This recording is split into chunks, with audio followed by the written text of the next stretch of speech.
Hi, thank you for your purchase from The Clock Peddler. This tutorial is to show you the proper way to unpack, set up, and run your Welch 30-hour parlor clock with alarm. When you receive the clock, it will be wrapped in bubble wrap along with the pendulum and key, and the pendulum leader will also be disabled with a rubber band.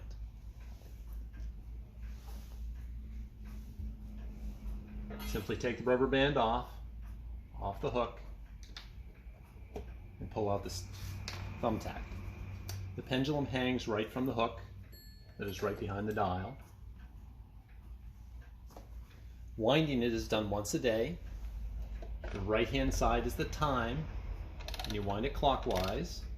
The left-hand side is the strike, and also winds clockwise.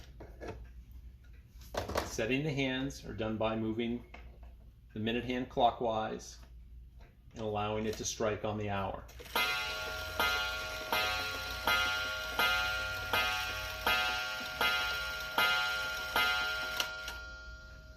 There's also an alarm feature with this movement, and that also winds down here. And you can wind that a couple of turns. It is set by turning this little ring at the top until you get to the time desired for it to go off.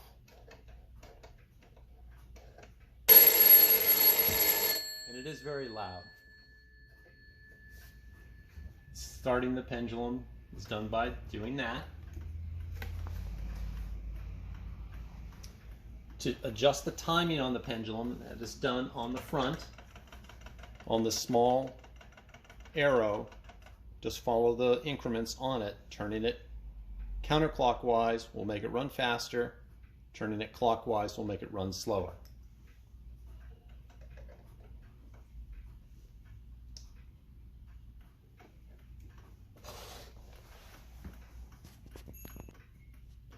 There's very little maintenance to be done with the clock. It should be seen every couple of years for lubrication by a clock professional.